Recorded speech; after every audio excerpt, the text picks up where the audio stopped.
Hi, thank you for tuning in tonight. My name is Brittany, and I've had an abortion. I am from the Chicago Abortion Fund, and what CAF does is assist low income poor women with funding for their second trimester abortions. Also, from CAF, they've been developed a leadership group, My Voice, My Choice leadership group, and that is an advocacy component for CAF. What we do in the leadership group is advocate on behalf of choice in abortion rights and women's rights and reproductive justice. We host community forums, community outreach, educational forums. We host our TV show every day of the month, such as now. We also get into some schools to have our forums and distribute birth control and condoms and information on STDs and clinics that you can go to throughout the community. That's part of our community outreach. With our educational forums, we go out and find space and we host the forum. We invite the public in and we sit down. We talk about anything from abortion to birth control to the importance of mammograms and pap smears and tracking your cycle. Domestic violence, sexual violence. Also, we have our social media, which is our Facebook page. You can search us. It's Chicago Abortion Fund. We also have our Twitter page and our blog at blogger.com. And you can just type in My Voice, My Choice, My Blog, and you will see all of our past blogs past few years.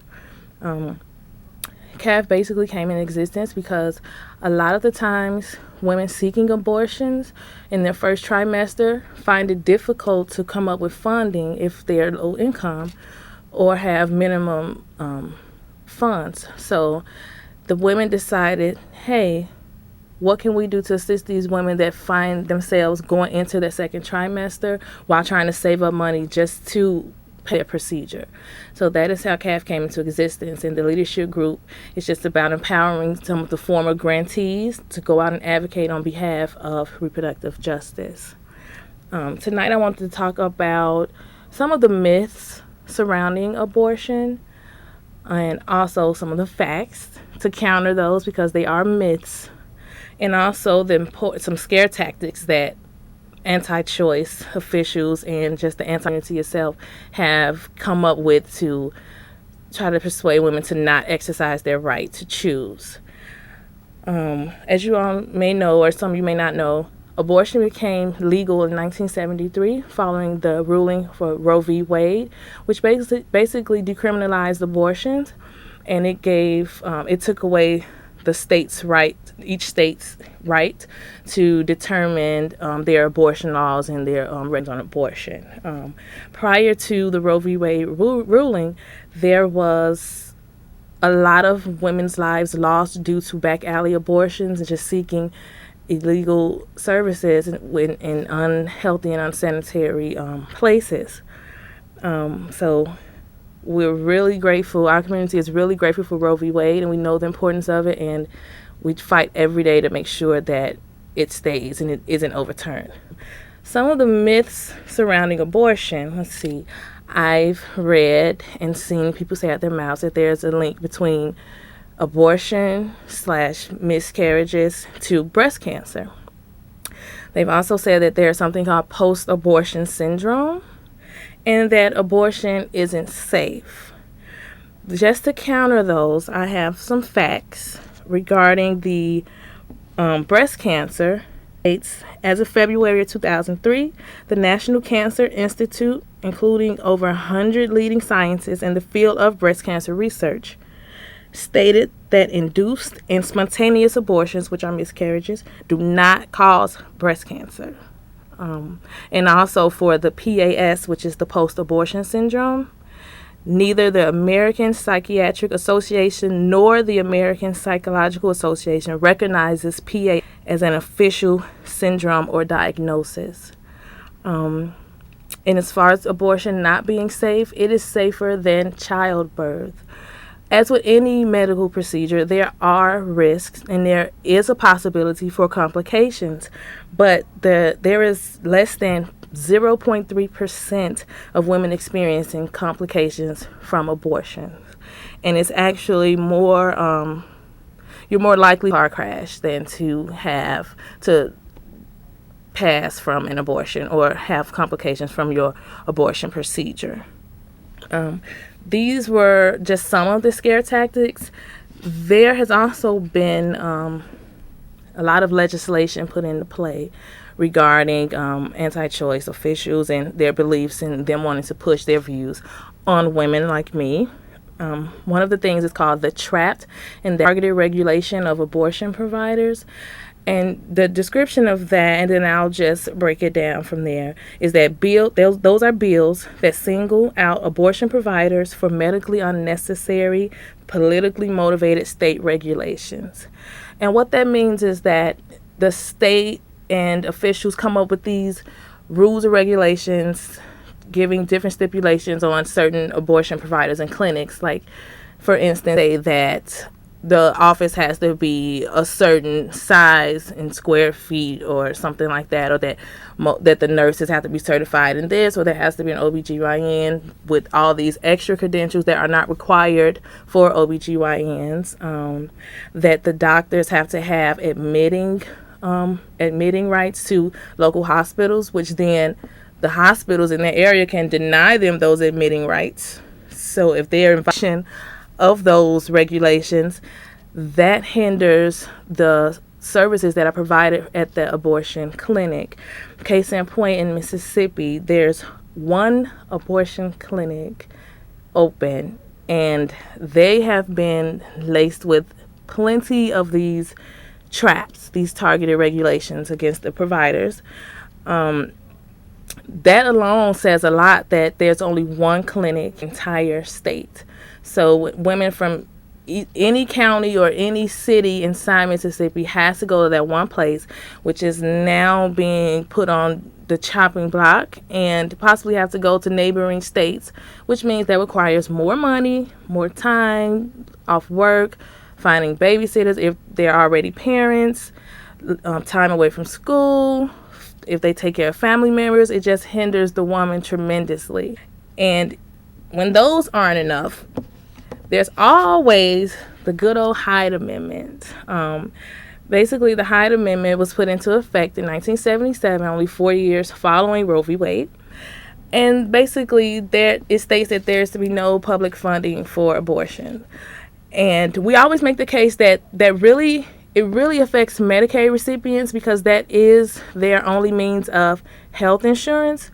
That also means that women in the military or who are married to men in the military, women who are in prison cannot receive any funding for their abortion, and rape by the guards in women's prisons is huge, and that is just a huge injustice and disservice to the women who are in prisons, because it happens. Or if they don't know that they are pregnant and they become arrested and they're in, and then they want to get an abortion, they can't because public funding cannot pay for it. And also federal employees, they can't either, so, or their wives, so that is their only means of insurance also, and they're not on Medicaid because they make a certain amount of money, but because public funding can't pay for it, they are also affected. So it's all of those things: Medicaid recipients, military personnel, women in prisons, employees of the state. So that's a lot to take in. Also, when that isn't enough, we also have something called parental notification, and some form of parental notification or parental consent is in effect in 35 states. A lot of states fight it, like we did in 2009 here in Illinois, but the truth is that it's still in several states. That's over half of the states in the United States. And what parental notification and consent is that that's under the age of 18 have to get consent or have some type of written notification in their parents. There's a way to find out if the parents actually have seen it before they can have their procedure done. And some make the argument that, well, if that was me, I would want to know. If that was my child, I would want to know, and they are a minor. But some women cannot go to their parents with that type of information. I have friends who were told, if you come to me, you will be put outdoors. And I know some that has happened too. So we all want to have that relationship with our parents, or believe that young women do have that, but the reality is that they don't. That's not the case for everyone, but it is the case for a lot of young women. So we have to take into consideration. And I believe we do have a caller. I'm sorry, no call. I'm going to go to our overhead to give you some of our information that I mentioned earlier. Okay. So as you can see, our address is 333 West North Avenue, Suite 267, Chicago, Illinois 60610. And our phone number, 312-660-338. And there's also our website at www.chicagoabortionfund.com. And you can also go to info@chicagoabortionfund.com. So if you're interested in some of the things that I've talked about, or interested in learning more about the Chicago Abortion Fund or the My Voice, My Choice Leadership Group, please feel free to email us or give us a call. Sorry about that, caller. We also, when the parental notification / consent isn't enough, there's also something called fetal pain laws / bills. And don't get me wrong, there are more than just these couple of regulations and bills that are in effect that affects women's choice. But these are just a few, and if you go on Google or any website and just search abortion restrictions or abortion regulations or any news abortion regulations, a list will pop up. And since it's election time, I'm sure that they're tripled, if not quadrupled. But back to fetal pain laws and the fetal pain bill, what that does is restrict abortion in certain states, saying that the fetus can feel pain at 22 weeks or 24 weeks. We've mentioned this before on the show also, and no medical official has stated that to be true. That is a myth, also a huge myth. It's just another restriction on abortion. There is no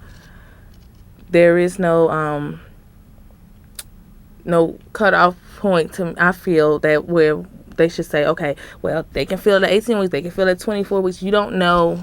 It's not proven. It's not a fact. So to say that is just a scare tactic. And we have doctors to back that.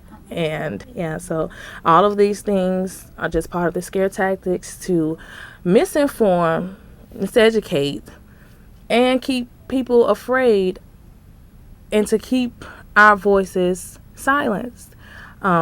What we're trying to do by presenting this information is just get the information out there so it's the correct information, and then you can also take that back and educate someone who may not have this information.